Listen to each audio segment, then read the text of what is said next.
Good afternoon everybody, कैसे हो आप लोग। और आज हमारी क्लास नंबर 31 है। इससे पहले हमने जो है रिगार्डिंग पढ़ा था, जो है अपने सीएम के रिगार्डिंग और पीएम के रिगार्डिंग, ठीक है। और हमारे जो सेंट्रल के मंत्री होते हैं और हमारे स्टेट के मंत्री होते हैं, वो सारी चीज़ें हमने पढ़ ली। कौन मंत्री किसके प्लेजर में काम करता है, किसके कलेक्टिव रेस्पॉन्सिबल होता है वो, ठीक है। और बहुत सारी चीज़ें हमने पढ़ी। और कल जो हमारा संडे था, और संडे में टेस्ट हुआ बच्चों का पॉलिटी स्पेशल 3rd का, पॉलिटी स्पेशल 4 का भी हुआ। तो अगर मैं ओवरऑल बैचेस की बात करता हूँ अपने पॉलिटी की, तो 98% रिजल्ट है, बिल्कुल पॉजिटिव, बच्चे पास हैं बिल्कुल। और जो बच्चे फर्स्ट टाइम भी पॉलिटी पढ़ रहे हैं उनका भी बहुत अच्छा फीडबैक है। तो आप लोग ऐसी मेहनत करते रहिए, और अगर आप लोग ऐसी मेहनत करेंगे तो फिर मैं भी आपके लिए और ज़्यादा मेहनत करने के लिए तैयार हूँ, ठीक है। तो काफ़ी सारे बच्चे कह रहे थे कि सर हमें थोड़ा सा एक आइडिया बताइए कि पॉलिटी किस तरीके से करनी है, कि जिससे कि अगर हम अपने एग्ज़ाम में बैठे तो कम से कम ये है कि अगर पॉलिटी के 10 क्वेश्चन है तो 10 के 10 हम बिल्कुल करेक्ट कर दें। तो बच्चे मैं अभी बताऊँगा वो क्या चीज़ है, लेकिन पहले थोड़ा सा पढ़ लेते हैं ना। तो थोड़ा सा कल की बातों का रिकॉल करते हैं कि जैसे कि जो हमारे स्टेट के मंत्री हैं या फिर सेंट्रल के मंत्री हैं, वो किसके प्रति उत्तरदायी होंगे। तो अगर सेंट्रल के मंत्री की बात करें तो वो सामूहिक रूप से लोकसभा के प्रति उत्तरदायी होते हैं, व्यक्तिगत तौर पे जो है प्रेसिडेंट के प्रति उत्तरदायी होते हैं, और जो है किसके प्लेजर में काम करते हैं, प्रेसिडेंट के प्लेजर में काम करते हैं। क्यों? क्योंकि जो है प्रेसिडेंट ही उनको अपॉइंट करता है और उनको ही रिमूव करता है, ठीक है। लेकिन यहाँ पे अपॉइंट और रिमूव का जो है आपका सलाह किसकी चलेगी, एडवाइस ऑफ पीएम, ठीक है। वही मैं बात करूँ पीएम के रिगार्डिंग, तो एक तरीके से ये है कि पीएम को भी हम कह सकते हैं प्रसाद पर्यंत ही काम करता है, क्योंकि हटाना और अपॉइंट करने का जो मतलब एक कार्य है वो प्रेसिडेंट के ही अंडर में आता है, ठीक है। तो हम ये भी कह सकते हैं। और रही बात क्वालिफिकेशन की, तो इनकी कोई खास क्वालिफिकेशन नहीं होती है। सिटीजन ऑफ इंडिया हो, मैं मंत्रियों की बात कर रहा हूँ, सिटीजन ऑफ इंडिया हो, 25 ईयर एज हो मिनिमम, उस पर भी वो डिपेंड करता है कि वो मेंबर ऑफ लोकसभा है या मेंबर ऑफ राज्यसभा है, ठीक है। और आगे बात मैं करना चाहूँगा कि should be member of any house, यानी किसी भी सदन का सदस्य हो, चाहे वो लोकसभा का हो चाहे वो राज्यसभा का हो, ठीक है बच्चे। तो इस बातों को थोड़ा सा आप लोग समझने की कोशिश करें।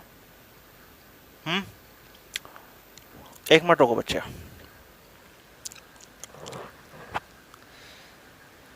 हाँ जी, तो मेरे प्यारे बच्चों आगे बढ़ते हैं हम लोग। तो आज हम टॉपिक पढ़ेंगे अटॉर्नी जनरल। हालांकि मैंने एक वीडियो ओपन की हुई है फेसबुक आपका यूट्यूब पे, अटॉर्नी जनरल के नाम से आप उसको भी देख सकते हो, लेकिन वो पुरानी अब वीडियो है, अपडेट भी नहीं है, आप इसको देखें। टॉपिक का नाम है अटॉर्नी जनरल, ठीक है। हिंदी में इसको बोलते हैं महान्यायवादी, ठीक है। क्या बोलते हैं? महान्यायवादी, अटॉर्नी जनरल, ठीक है। अटॉर्नी जनरल के बारे में बात करें तो ये हमारे संविधान के आर्टिकल 76 में आते हैं, ठीक है। आर्टिकल 76 में सबसे पहला हमें यह समझना होगा कि महान्यायवादी कौन होता है, ठीक है। थोड़ा सा समझने की कोशिश करें। तो जो महान्यायवादी होता है वो एक सेंट्रल गवर्नमेंट का, ठीक है, सेंट्रल गवर्नमेंट का एक विधि अधिकारी होता है ना, एक विधि अधिकारी होता है। यानी कि हम इसको केंद्र सरकार का प्रथम विधि अधिकारी भी कह सकते हैं, ठीक है ना। और ये जो पद है ये हमने कहां से उठाया है, इसका सोर्स क्या है? तो इसका सोर्स होगा ब्रिटेन। ये हमने पद ब्रिटेन से उठाया। विधि अधिकारी का मतलब क्या है, क्या काम करता है ये? तो जितने भी भारत सरकार के अगेंस्ट जितने भी केसेस आते हैं ये उनकी पैरवी करता है कोर्ट में, ठीक है। यानी कि भारत सरकार की तरफ से ये केसेस लड़ता है, यानी कि ये भारत सरकार का एक तरीके से वकील होता है। और ये भारत सरकार के कभी खिलाफ केसेस नहीं लड़ता, ये भारत सरकार के ऊपर जितने भी केसेस होंगे उनकी पैरवी करेगा। कौन? महान्यायवादी यानी अटॉर्नी जनरल। और ये जो अटॉर्नी जनरल होता है ये सेंट्रल पे काम करता है, सेंट्रल लेवल पे काम करता है। और अगर हम स्टेट की बात करें तो स्टेट में इसी की तरह भी एक व्यक्ति होता है जो इसी की तरह कार्य करता है, और वो व्यक्ति होगा एडवोकेट जनरल। कौन होगा? Advocate general. और ये पद हमने ब्रिटेन से लिया। कहाँ से लिया? ब्रिटेन से।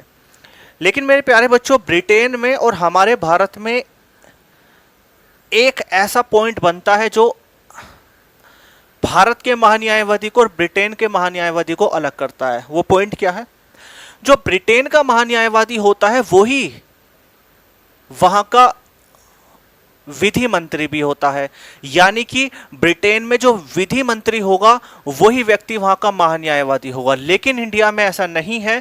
इंडिया में जो भी महान्यायवादी होगा वो अलग व्यक्ति होगा, और जो विधि मंत्री होगा वो व्यक्ति अलग होगा। यानी आपका जो है अटॉर्नी जनरल अलग व्यक्ति होगा, और आपका जो है एक तरीके से लॉ मिनिस्टर अलग होगा। ठीक है, यानी कि हमारे देश में, भारत में, विधि मंत्री और विधि अधिकारी का मतलब अटॉर्नी जनरल, ये दोनों अलग अलग व्यक्ति होंगे। लेकिन ब्रिटेन में ऐसा नहीं है। ब्रिटेन में ये दोनों व्यक्ति एक ही होते हैं। तो अगर कभी आपसे पूछ ले कंपेयर करके कि ब्रिटेन से क्या कंपैरिजन बनता है, तो आप इस तरीके से एक भिन्नता बता सकते हैं, डिफरेंट पॉइंट बता सकते हैं कि भाई हमारे इंडिया में ऐसा है महान्यायवादी के प्रति कंसेप्ट, और ब्रिटेन में इस तरीके का है। ठीक है, लेकिन अगर सोर्स की बात करें तो हमने ये पद ब्रिटेन से ही लिया है, क्योंकि मैक्सिमम जो पद हैं या मैक्सिमम जितने भी रिसोर्स हैं वो हमने भारत के दुनिया के किसी ना किसी कोने से उठाए हैं। कनाडा से लिए हैं, रूस से लिए हैं, अमेरिका से लिए हैं, स्वीडन से लिए हैं। इस तरीके से हमने जो जो चीज़ें हमें पसंद आई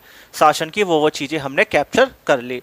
मैं आपको एक टॉपिक पढ़ाऊँगा, ठीक है, कॉन्स्टिट्यूशन के जो सोर्सेस होते हैं कि हमने जैसे प्रस्तावना कहाँ से लिया, और आपका राष्ट्रपति के चुनाव की प्रक्रिया कहाँ से ली, या फिर ये मौलिक कर्तव्य कहाँ से लिए, वो मैं आपको सारी बातें एक डिटेल में समझा दूंगा 1 घंटे की क्लास में। तो आप उसको नोट डाउन कर लीजिएगा कि कौन सी चीज़ हमने कहाँ से उठाई, क्योंकि बीच बीच में जैसे मैं बताता हूँ, जैसे मैंने बता दिया महान्यायवादी हमने ब्रिटेन से लिया, तो आपको यहाँ तो याद रखना है, लेकिन जब मैं सोर्सेस इकट्ठे आपको करा दूंगा तो उसको एक बार देख लीजिएगा, तो आपको ये चीज़ें समझ में आने लगेंगी। ठीक है, तो थोड़ा सा पढ़ लेते हैं इसके बारे में। ठीक है, तो स्टार्ट करते हैं अटॉर्नी जनरल। और आप लोग जानते हैं कि इसका आर्टिकल क्या होगा? इसका जो आर्टिकल होगा वो आर्टिकल होगा 76। क्या होगा? 76। और इसका जो सोर्स है वो क्या होगा? तो इसका सोर्स होगा ब्रिटेन। क्या होगा? ब्रिटेन। ठीक है, ब्रिटेन। दिखाई दे रहा है आपको? पहले तो ये बताओ।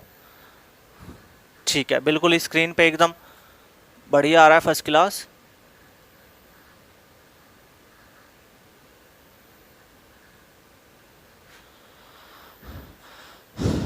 चलिए भाई अब आगे देखते हैं। अगर मैं बात करूं महान्यायवादी के रिगार्डिंग, तो ये जो महान्यायवादी है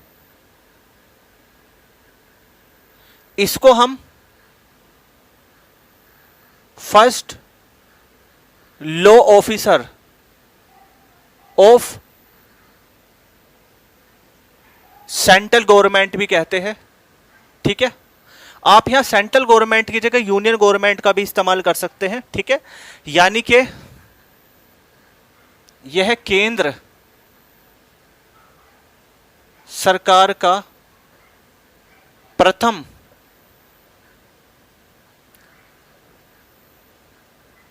विधि अधिकारी होता है। तो कभी आपसे पूछ ले कि अटॉर्नी जनरल के बारे में एक स्पेशलाइजेशन बताइए, तो आप कह सकते हैं कि ये first law officer of India होता है, first law officer of central government होता है, यानी कि जो है आपका केंद्र सरकार का ये प्रथम विधि अधिकारी होता है। अगर मैं बात करूं अपॉइंट की, क्योंकि कोई ना कोई व्यक्ति तो उसको अपॉइंट करेगा, तो अपॉइंट एंड रिमूव एक ही व्यक्ति करता है इंडिया में, और वो है बाय प्रेसिडेंट। लेकिन किसकी सलाह पे? Advice of central government. अब ये मत कह देना कि सर अपॉइंट को हिंदी में लिख दो और रिमूव को हिंदी में लिख दो। अपॉइंट का मतलब होता है नियुक्त करना, रिमूव को मतलब होता है हटाना। किसके द्वारा? राष्ट्रपति के द्वारा, एडवाइस ऑफ सेंट्रल गवर्नमेंट, यानी कि केंद्र सरकार की सलाह पे। ठीक है, आगे बढ़ते हैं।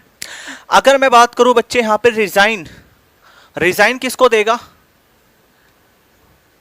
तो ये जो रिजाइन देंगे आपका, ये आपका प्रेसिडेंट को देंगे। अपने कार्यकाल से पहले ये अपने पद से इस्तीफा दे सकते हैं। ऐसा कोई संविधान में नहीं कहा गया कि इनको जितने टाइम के लिए रखा गया है उतने सालों तक ही इन्हें काम करना है, ऐसा कुछ नहीं है। वही मैं बात करूं टेन्योर की, तो इनका टेन्योर जो होता है वो नॉट फिक्स होता है। नॉट फिक्स का मतलब आप जानते हैं? नॉट फिक्स का मतलब होता है इनका कार्यकाल कोई फिक्स नहीं होता। क्यों नहीं होता फिक्स? थोड़ा सा समझने की कोशिश करें। जो अटॉर्नी जनरल होता है वो सरकार के द्वारा रखा जाता है, यानी सरकार की सलाह पे प्रेसिडेंट के द्वारा अपॉइंट होता है। ठीक है, और जब तक सरकार काम कर रही है तब तक अटॉर्नी जनरल काम कर रहा होता है। लेकिन ऐसा नहीं है कि सरकार इसको हटा नहीं सकती। सरकार चाहे तो अपने कार्यकाल से पहले भी इसको हटा सकती है, तो इसलिए इसका कोई फिक्स नहीं होता। अगर सरकार ने 5 सालों तक काम किया और सरकार चाहती है कि ये भी 5 सालों तक काम करे, तो ये भी 5 सालों तक फिर काम करेगा। सरकार चाहती है कि 3 साल बाद इसको हमें हटाना है, तो 3 साल तक काम करेगा। बात को समझ पा रहे हो, नहीं समझ पा रहे हो? और अगला जो पॉइंट होगा आपका वो होगा क्या? रीअपॉइंट हो सकता है? तो बिल्कुल हो सकता है रीअपॉइंट, यस।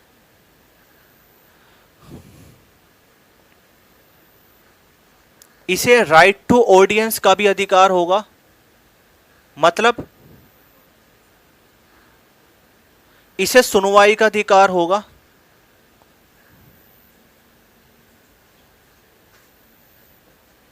और कहां होगा? किसी भी कोर्ट में, चाहे वो आपका सुप्रीम कोर्ट हो, चाहे वो हाई कोर्ट हो, चाहे वो डिस्ट्रिक्ट कोर्ट हो। ठीक है, इसे सुनवाई का अधिकार होगा, यानी कि ऑल कोर्ट ऑफ इंडिया आप कह सकते हो। ठीक है, इसे सुनवाई का अधिकार होता है किसी भी कोर्ट में, ये यानी कि किसी भी कोर्ट में इसको सुनवाई का अधिकार होगा, किसी भी कोर्ट में जाकर के बैठ सकता है। ठीक है, तो ये तो थी कुछ इसकी कुछ बेसिक इंफॉर्मेशन। लेकिन अगर मैं बात करूं क्वालिफिकेशन के रिगार्डिंग, तो क्वालिफिकेशन जो होगी वो इसकी कुछ इस तरीके से होगी।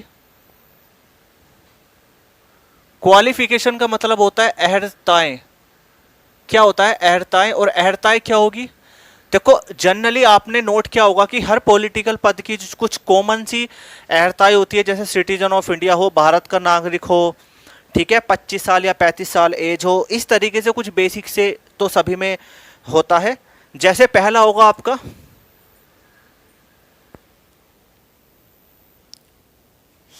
सिटीजन ऑफ इंडिया हो, ठीक है, सिटीजन ऑफ इंडिया हो। और दूसरा होगा आपका मस्ट बी, मस्ट बी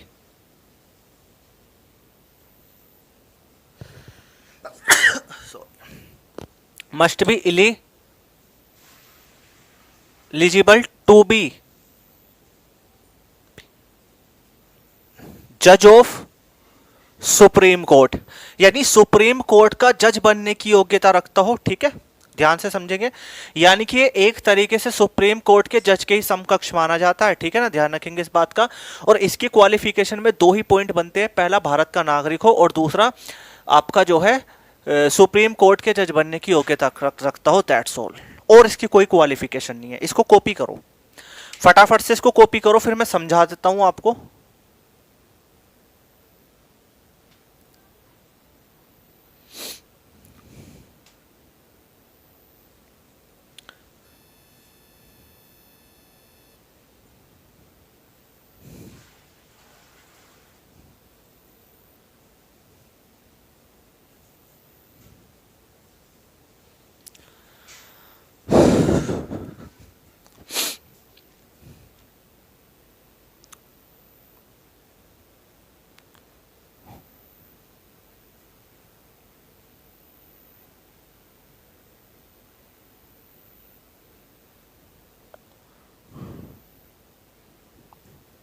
हो गया बच्चे कॉपी? चलो भाई, अब मैं आगे थोड़ा सा समझाने की कोशिश करता हूँ, इसको एक्सप्लेन कर देता हूँ, उसके बाद आप लोग इसको समझ लेना। देखो बच्चे, अटॉर्नी जनरल यानी महान्यायवादी, और ये हमारे संविधान के आर्टिकल 76 में है। अटॉर्नी जनरल हमारे भारत के संविधान में आर्टिकल 76 में है, ठीक है। और सोर्स क्या है इसका? तो सोर्स इसका जो होगा वो होगा हमारा ब्रिटेन, यानी हमने ब्रिटेन से लिया है। लेकिन ब्रिटेन के महान्यायवादी में और हमारे भारत के महान्यायवादी में एक बात जो है अलग है, वो क्या है कि जो वहां का विधि मंत्री होगा ब्रिटेन का, वही व्यक्ति महान्यायवादी होगा। लेकिन हमारे इंडिया में ये दो व्यक्ति अलग अलग होंगे, यानी महान्यायवादी अलग होगा और विधि मंत्री अलग होगा, ठीक है। इसको हम first law officer of central government भी कहते हैं, यानी कि ये हमारा केंद्र सरकार का प्रथम विधि अधिकारी होता है और केंद्र सरकार के ऊपर जितने भी केसेस होते हैं उनकी ये पैरवी करता है। यानी कि अब सरकार तो जाएगी नहीं कोर्ट में, तो डेफिनेटली इसको ही भेजेगी महान्यायवादी को। और अपॉइंट की बात करें तो इसको नियुक्त किया जाता है किसके द्वारा? बाय प्रेसिडेंट के द्वारा। और रिमूव किसके द्वारा किया जाता है? बाय प्रेसिडेंट के द्वारा। लेकिन किसकी सलाह पे? एडवाइस ऑफ सेंट्रल गवर्नमेंट की सलाह पे। लेकिन अगर कभी आपसे क्वेश्चन पूछ ले कि क्या अटॉर्नी जनरल प्रेसिडेंट के प्लेजर में काम करता है, तो आपका आंसर होगा यस, बिल्कुल। क्योंकि प्रेसिडेंट जब इसको हटा भी सकता है और अपॉइंट भी कर सकता है, तो कहीं ना कहीं ये किसके प्लेजर में काम कर रहा है? प्रेसिडेंट के प्लेजर में काम कर रहा है, ठीक है। प्लेजर का मतलब होता है प्रसाद पर्यंत, ठीक है। रिजाइन, क्या ये रिजाइन दे सकता है? तो बिल्कुल दे सकता है। अगर मान लीजिएगा मुझे अटॉर्नी जनरल अपॉइंट कर लिया जाए बाय प्रेसिडेंट के द्वारा, तो ऐसा नहीं है कि मैं सरकार के, जब तक सरकार काम कर रही है मैं तब तक काम करूंगा, ऐसा कुछ नहीं है। मैं चाहूं तो अपनी इच्छा से भी रिजाइन दे सकता हूं अगर आपकी गवर्नमेंट जॉब लगती है। और ऐसा नहीं है कि आप 60 साल की उम्र तक या 65 साल की उम्र तक जो है आप काम ही करते रहेंगे। आप चाहे तो पहले रिजाइन दे दो, बैठ जाओ, क्या दिक्कत है? कुछ भी नहीं। टेन्योर कितना होगा? 5। टेन्योर तो कोई फिक्स नहीं होता, हालांकि कुछ लोग इसको 5 साल भी कहते हैं। लेकिन क्या होता है कि सरकार जब तक है ये तब तक काम करेगा, उसके बाद जब सरकार का टेन्योर कंप्लीट हो जाता है तो ये अपने पद से इस्तीफा दे देता है। लेकिन ऐसा नहीं है कि सरकार ने इसको अपॉइंट कर लिया और सरकार 5 सालों के लिए बनी तो 5 साल तक सरकार जो है उसको वो करेगी, क्या करेगी? इसको रखेगी। नहीं, सरकार चाहे तो इसको हटा भी सकती है 5 साल से पहले, ठीक है। रीअपॉइंट, क्या रीअपॉइंट हो सकता है? तो बिल्कुल हो सकता है, यस। राइट टू ऑडियंस, इन्हें सुनवाई का अधिकार होता है भारत की किसी भी कोर्ट में, चाहे सुप्रीम कोर्ट हो, चाहे हाई कोर्ट हो, चाहे वो डिस्ट्रिक्ट कोर्ट हो, ठीक है। आगे बढ़ते हैं हम लोग। अहर्ताएं, क्या अहर्ताएं होंगी? तो सिटीजन ऑफ इंडिया, भारत के नागरिक हो, बाय बर्थ हो, बाय रजिस्ट्रेशन हो, ऐसा कोई जरूरी नहीं है, ठीक है। और क्या होगा? Must be eligible to be जज ऑफ सुप्रीम कोर्ट, और सुप्रीम कोर्ट के जज बनने की योग्यता रखते हो, ठीक है, ऐसा कहा गया है। और बस और कुछ बचा ही नहीं है यहाँ पे। अब मैं आपको एक बहुत इंपॉर्टेंट पॉइंट बताने वाला हूं, ठीक है, उसको थोड़ा सा समझ ले, है ना। देखो क्या होता है कि ये जो होता है ये एक बहुत स्पेशल व्यक्ति होता है भारत सरकार में, और इसके पास क्या क्या पावर्स होती है, क्या क्या शक्ति होती है। एक शक्ति तो मैंने इसकी बता दी कि वो किसी भी कोर्ट में जाकर के सुनवाई का अधिकार होता है उसको, चाहे वो सुप्रीम कोर्ट हो, चाहे वो हाई कोर्ट हो, चाहे वो डिस्ट्रिक्ट कोर्ट हो, चाहे कोई भी अदर छोटे मोटे कोर्ट हो, ठीक है। लेकिन अगर मैं बात करूं लोकसभा और राज्यसभा के रिगार्डिंग, तो लोकसभा और राज्यसभा के रिगार्डिंग क्या पावर्स होंगी इसकी, ध्यान से समझ लेना थोड़ा। पहली पावर क्या होगी? देखो मैं इंग्लिश में लिख रहा हूं, नोट्स आपको मिलेंगे इसके, ठीक है। और दूसरी बात मैं समझा रहा हूं तो हिंदी में समझते रहना, ठीक है भाई। मैं हिंदी में मुझे बहुत अजीब सा लगता है, ऐसा लगता है कि मैं छोटे बच्चे 6ठी 7वीं के बच्चों को पढ़ा रहा हूँ। हिंदी में भी लिखो फिर इंग्लिश में भी लिखो, जिसकी अब जैसे राइट टू ऑडियंस है, मैंने इसकी खुद ही हिंदी लिख दी, सुनवाई का अधिकार। लेकिन अब मैं रिजाइन की लिखने लगूँ या first law officer of India, इतने तो आप इंग्लिश समझ सकते हो। और नोट्स भी मैं दे रहा हूँ, क्यों दे रहा हूँ नोट्स? वहाँ तो आपको प्रॉपर हिंदी मिलती है और आप भी थोड़ा सा मेहनत कर रहे हो, ठीक है। चलो भाई, तो पहली पावर होगी कि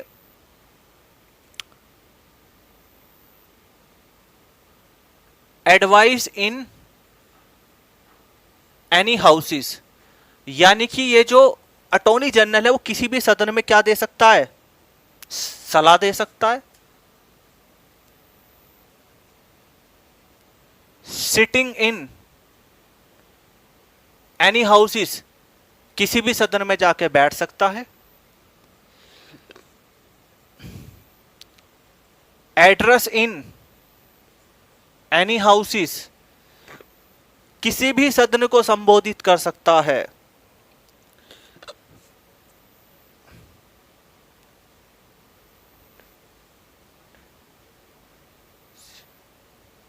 पार्टिसिपेट इन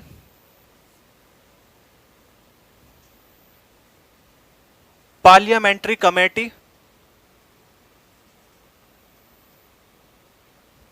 एंड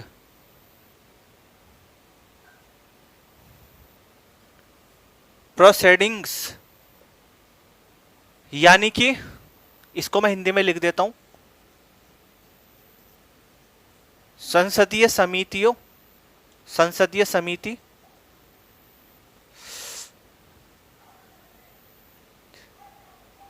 व प्रक्रिया में भाग ले सकता है। और क्या है, लेकिन not member in any houses, यानी कि ये किसी भी सदन का सदस्य नहीं होता, और नॉट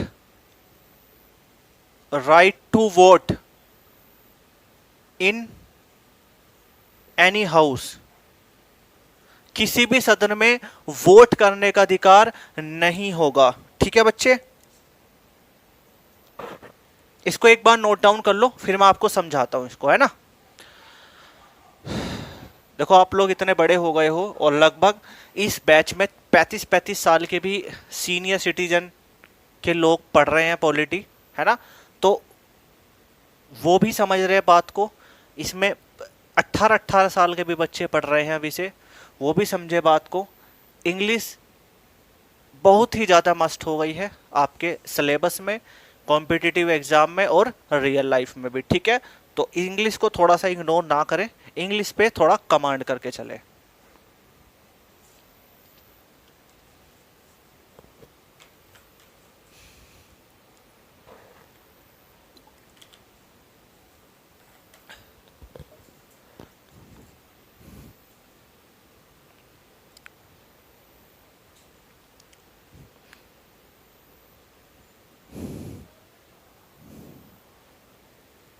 चलिए भाई, अब मैं इसको समझाने की कोशिश करता हूं, थोड़ा सा समझिए। देखो, जो अटॉर्नी जनरल है वो किसी भी कोर्ट में बैठ सकते हैं, तो कोई है ही नहीं, है तो बताया हुआ किसी भी कोर्ट में उसको सुनवाई का अधिकार होता है। लेकिन वो अगर चाहे तो अपने प्राइवेट केसेस भी लड़ सकता है। ठीक है, अगर वो चाहे तो अपने प्राइवेट केसेस भी लड़ सकता है, अगर महान्यायवादी चाहे तो अपने खुद के प्राइवेट केसेस भी लड़ सकता है, इस बात का भी ध्यान रखेंगे। और राष्ट्रपति के प्लेजर में काम करता है, ये तो आपको खैर पता चल ही गया होगा। यहाँ से देखो, पहली पावर तो इसकी ये होगी कि वो किसी भी सदन में सलाह दे सकता है, एडवाइस इन एनी हाउस, चाहे वो लोकसभा हो चाहे वो राज्यसभा हो, किसी भी सदन में कभी भी किसी भी वक्त सेशन चल रहे होंगे वहां पे वो सलाह दे सकता है। सिटिंग इन एनी हाउसेस, किसी भी सदन में जाके उपस्थित हो सकता है, बैठ सकता है, राज्यसभा में हो चाहे वो लोकसभा में हो। एड्रेस इन एनी हाउसेस, किसी भी सदन को संबोधित कर सकता है, वहां भाषण दे सकता है, अपनी बात रख सकता है। Participate in parliamentary committee and proceeding, जो हमारी संसदीय समिति होती है, जैसे लोक लेखा समिति हुई, प्रकलन समिति हुई, मैं आपको आगे बताऊंगा ये सारी चीजें।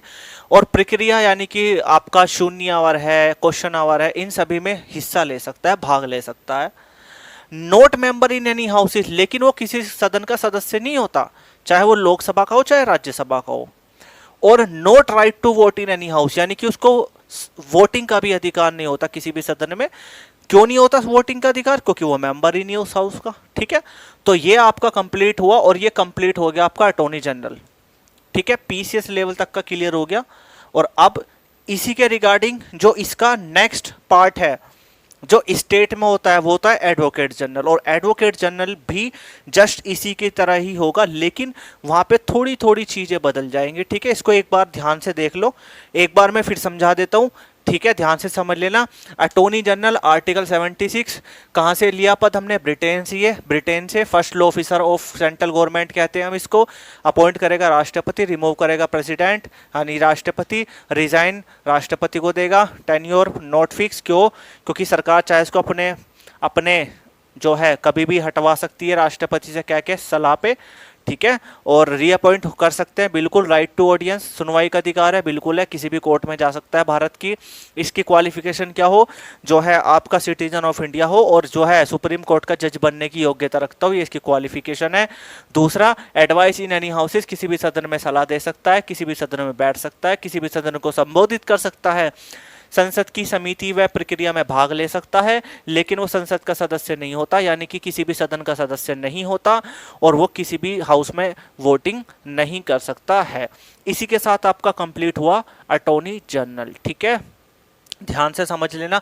अब मैं आपको कुछ आगे बात बताने वाला हूं। जो बच्चे मुझसे कह रहे थे कि सर पॉलिटी के बारे में ये बताओ हम तैयार कैसे करें और बेटर रिस्पॉन्स के लिए, तो आज मैं आपको वही चीज़ बताने वाला हूं, ठीक है। चलो इसको पहले एक बार नोट डाउन कर लो।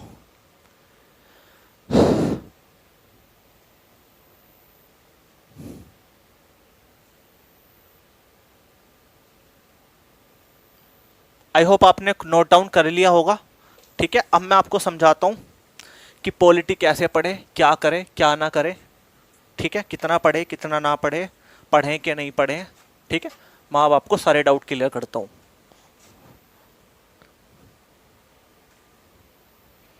देखो सबसे पहले में ना, जो बच्चे वनडे एग्जाम की तैयारी कर रहे हैं उनके लिए विशेष तौर पे प्लान है, ध्यान से समझ ले, ठीक है। क्योंकि बार बार मैं आप एक एक करके बच्चों को अगर समझाता रहूंगा तो मुझे तो बहुत टाइम लग जाएगा। इसको थोड़ा ध्यान से समझ ले, ठीक है, अच्छी तरीके से। वनडे एग्जाम का मतलब होता है आपका एसएससी का कोई भी एग्जाम हो, ठीक है। कोई भी एसएससी सीजीएल हो, सीपीओ एसआई हो, बैंक हो, सॉरी एमटीएस हो, एलडीसी हो, आपका कोई भी बैंक का एग्जाम हो, कोई भी एग्जाम, बैंक पीओ हो, बैंक क्लर्क हो, पीओ हो, एसओ हो, है ना, कोई भी हो, आरबीआई बैंक हो, आपका जो है आपका एसबीआई बैंक हो, यूनियन बैंक हो, आपका आईबीबीएस हो, कुछ भी हो, आपका रेलवे हो, रेलवे का किसी भी टाइप का एग्जाम हो, यानी कि आपका रेलवे का जैसे मान लो टीटी का एग्जाम हो, लोको पायलट का एग्जाम हो, आपका रेलवे पुलिस का एग्जाम हो, किसी भी टाइप का एग्जाम हो, टीटी का एग्जाम हो, रेलवे स्टेशन वो हेड मास्टर क्या बोलते हैं स्टेशन मास्टर का एग्जाम हो, ठीक है, सब रेलवे के सभी एग्जाम, है ना, आपका टेट हो, ठीक है, और आपका पुलिस से रिलेटेड कोई भी एग्जाम हो, आपका जो है फोर्सेस यानी कि पैरामिलिट्री से रिलेटेड कोई भी एग्जाम हो, आपका एयरफोर्स का कोई भी एग्जाम हो, ठीक है ना। यानी कि मैं लिख देता हूं कि मैंने खुद ही लिख दिया है शॉर्ट में, वनडे एग्जाम।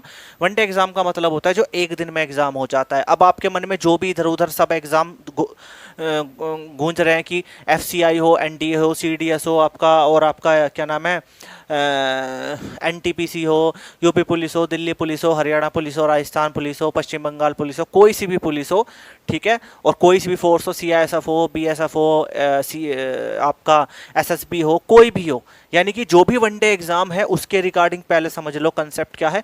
आपको क्या काम करना है, आपको जो पॉलिटी स्पेशल 3 बैच चल रहा है आपका, इसके सभी एक तो कंसेप्ट तैयार कर लो। कंसेप्ट का मतलब जानते हो, जो मैं आपको पढ़ा रहा हूं, जो मैं आपको समझा रहा हूं, और कंसेप्ट ऐसे तैयार करने हैं कि जैसे मैं आपको बोर्ड पे पढ़ाता हूं ना, जिस तरीके से मैं एक्सप्लेन करता हूं सारी चीजें, ऐसी आपको याद होना चाहिए। कंसेप्ट याद कर लो। दूसरे नंबर पे एक आपकी ल्यूसेंट की एमसीक्यू के नाम से एक बुक आती है, ठीक है, इस बुक को कर लो, बस इनफ है, इससे बाहर कुछ नहीं आने वाला। कंसेप्ट भी ढंग में पढ़ लेना, उधेड़ के फेंक दोगे, और आपको जान करके बड़ी खुशी होगी कि आपको ये खरीदने की कोई जरूरत नहीं है। अब आपको कोई बुक खरीदने की जरूरत नहीं है, सब मैं आपको प्रोवाइड करा दूंगा। आपको पता है मेरा टेलीग्राम पे जो चैनल है, हमारा टेलीग्राम पे जो चैनल है, किस नाम से, एसपी नोट्स एसपी का मतलब होता है सक्सेस पॉइंट, ठीक है। नोट्स का मतलब नोट्स जो आपको मैं वहाँ प्रोवाइड कराता रहता हूँ। और ल्यूसेंट एमसीक्यू की पूरी पॉलिटी की बुक अवेलेबल है उस पे चैनल पे। जो इस चैनल से जुड़ा हुआ नहीं है, टेक्निकल टीम को मैसेज करे, वो आपको ऐड कर देगा ऑटोमेटिकली, या इसका लिंक शेयर कर देगा, खुद ऐड हो जाना, ठीक है। और ये तो आपको करना है, जो वनडे एग्जाम वाले हैं उनको पढ़ना है। आप पढ़ना कैसे है, कुछ नहीं करना। जैसे मेरी 1 घंटे की क्लास होती है, आप इस 1 घंटे की क्लास को कवर करो, पहले कवर करो, ठीक है। आपने जैसे एग्जाम्पल के तौर पे कवर किया, क्या मान लो प्रेसिडेंट कवर किया, अच्छी तरीके से कवर करो, और उसके बाद सीधा लूसेंट की बुक उठाओ एमसीक्यू वाली, और एमसीक्यू निकालना चालू कर दो। या आपके पास और कोई अदर सोर्सेज है, उसके क्वेश्चन करने चालू कर दो। जो क्वेश्चन ना वो आप मुझसे कंसल्ट कर सकते हो किसी भी टाइम, ठीक है। ये आपको काम करना है, और ज़्यादा नहीं, पॉलिटी आपको ज़्यादा नहीं पढ़नी। पॉलिटी आपको जो पढ़नी है वो कम से कम 1 घंटा तो आपको पढ़नी है। आपके वो लेक्चर जो मैं करवाता हूँ, यानी वीडियो क्लास देखनी है, वीडियो क्लास देखनी है। और आपको लगभग 1 से 1.5 घंटा आपको पढ़नी है, सेल्फ स्टडी करनी है, इस पे सेल्फ स्टडी करनी है, और प्लस एमसीक्यू करना है, एमसीक्यू प्रैक्टिस करने हैं। अगर आप एमसीक्यू प्रैक्टिस नहीं करते तो बेटा कितने कंसेप्ट पढ़ लेना, क्लियर नहीं होंगे, ठीक है। तो एमसीक्यू कर लेना, और जिनके पास बुक हो बहुत अच्छी बात है, जिनके पास बुक नहीं है वो लूसेंट की एमसीक्यू कर लेना, ठीक है। अब आ जाओ सिविल सर्विस के हिसाब से। जो बच्चे सिविल की तैयारी कर रहे हैं, सिविल सर्विस का मतलब होता है ये तो, और पीसीएस की।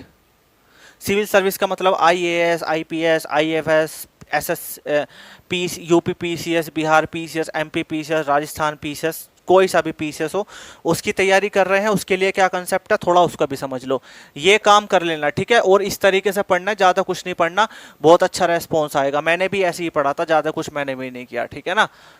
चलो भाई, अब मैं तुम्हारा एसएससी वालों से हट करके सिविल सर्विस पे आ जाता हूँ, पीसीएस वालों पे। तो देखो भाई, आपके लिए जो बैच है वो आपका बैच है पॉलिटी स्पेशल 4, ठीक है, पॉलिटी स्पेशल 04। इसकी पूरी क्लास करनी है आपको, यानी कि इस क्लास में जो भी मैं कंसेप्ट करा रहा हूँ इंग्लिश में, हिंदी में, उस कंसेप्ट को रेडी करना है, ठीक है। उसके बाद आपको क्या काम करना है, कोई बुक फॉलो नहीं करनी। अगर आपके पास बुक है, या आप पूछना चाहते हैं कि सर हम तो बुक भी पढ़ना चाहते हैं, तो बुक का नाम भी बता देता हूँ, केवल और केवल एम लक्ष्मीकांत, या फिर सुभाष कश्यप के एक नाम से बुक आती है, इसे कर लो, ठीक है। हालांकि ये दोनों का कंटेंट मैं क्लास में करवा रहा हूँ, ये दोनों बुक में ऑलरेडी करवा रहा हूँ, तो आपको इन्हें पढ़ने से कोई फायदा तो होने वाला नहीं, क्योंकि आप ये पढ़ भी नहीं सकते, क्योंकि बड़ी बुक है। लेकिन अगर आपकी इच्छा हो, आपको लगता है कि नहीं हम तो पढ़ना चाहेंगे, तो पढ़ सकते हो आप, ठीक है। एम लक्ष्मीकांत या सुभाष कश्यप दोनों में से कोई सी एक बुक पढ़ सकते हो, मेंस लेवल की है, ठीक है। पॉलिटी के सेक्शन में, कॉन्स्टिट्यूशन पॉलिटी के सेक्शन में कंसेप्ट तैयार करते रहना। कंसेप्ट तैयार कर लिए तो ये बुक ऑलरेडी आपकी कंप्लीट हो जाएंगी, क्योंकि इनका ही मटेरियल इस कंसेप्ट में है। लेकिन अगर आपको लगता है नहीं हम तो पढ़ेंगे, तो बुक को पढ़ सकते हो। अब प्रैक्टिस कैसे करें इसकी, प्रैक्टिस करें इसके एमसीक्यू क्वेश्चन की। मैंने एक बुक डाली हुई है आपका चैनल, उस पर टेलीग्राम पे, घटना चक्र, ठीक है। 2019 और 20 का एडिशन है, अपडेट बुक है, इसकी मैंने बुक डाली हुई है, आप इसके क्वेश्चन करें। और एक बुक डाली हुई है मैंने लूसेंट की, लूसेंट से भी कर सकते हैं, ठीक है। और उसके बाद जब ये सारा मटेरियल कर ले, तो फिर मैं आपको प्रैक्टिस कराऊंगा अपने लेवल पे, ठीक है।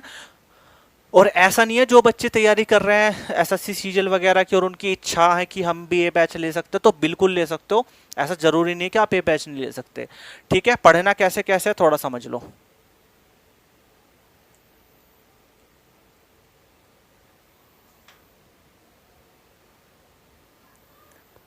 पढ़ना कैसा है देखो, पॉलिटी स्पेशल की जो क्लास होती है आपकी, उसको कवर करो पहले, 1.5 घंटा ध्यान से पढ़ो, ठीक है, पहली बात।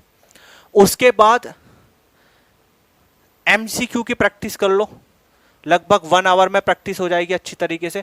यानी कि कहने का मतलब है यह है, आपको इस पे लगभग